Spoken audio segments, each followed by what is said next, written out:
Традиционную новогоднюю елку главы в этом году проводить не будут. Решение ожидаемое. Его принял региональный оперштаб по коронавирусу. И все же одаренные дети, победители олимпиад, конкурсов и соревнований не останутся без внимания. Их поздравят на местах и вручат подарки. Подробнее Александра Головина.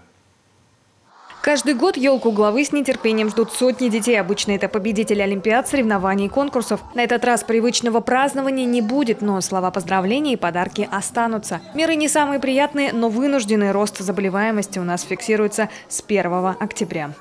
Оценка итогов эпидемиологического расследования очаговой инфекции от 2 и более последовательных случаев свидетельствует о том, что в подавляющем большинстве работодатели не обеспечивают соблюдение рекомендаций Роспотребнадзора по предупреждению заноса и распространения инфекции среди работников и воспитанников.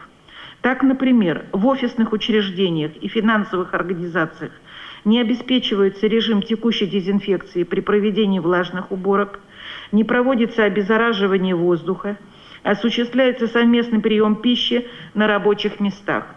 Любые профилактические меры дают эффект только при неукоснительном их соблюдении. Рейды и проверки фиксируют нарушения в каждом втором случае. Это торговые, образовательные, развлекательные, обслуживающие предприятия. Чаще всего на местах нет санитайзеров, персонал пренебрегает масками, не соблюдаются правила дезинфекции. Что опасно, эпидситуация развивается параллельно с сезонным ОРВИ и внебольничными пневмониями.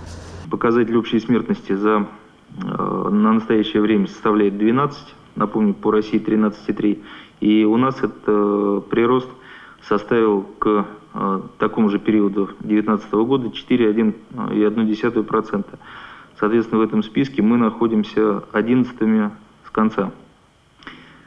Значит, что касается непосредственно диагноза COVID-19 и пневмонии, значит, уровень летальности от ковида на сегодняшний день составляет в Российской Федерации 1,74, у нас 1,64. Значит, летальность больных с пневмониями за истекший период 2020 года по России вырос на 5,2%, по республике на 4,4%. Высокие показатели еще результат непрерывного тестирования. В коме специальный анализ дают чаще, чем в среднем по стране, потому и цифры выше. Работы в этом плане проводятся колоссальные. В регионе поддерживают неснижаемый трехмесячный запас средств индивидуальной защиты и медицинских препаратов. Привлекают на помощь студентов старших курсов. Ну и более глобально, только в октябре отрасль здравоохранения получила больше 1 миллиарда рублей. На ковид-центры сначала в Ухте, а затем в Сыктывкаре, а еще ПЦР-лаборатории, оперативно-техническое перевооружение больниц. Все это должно снизить остроту проблемы и позволит выйти на долгожданное плато. Александра Головина, Павел Люлянмин, телеканал Юрган.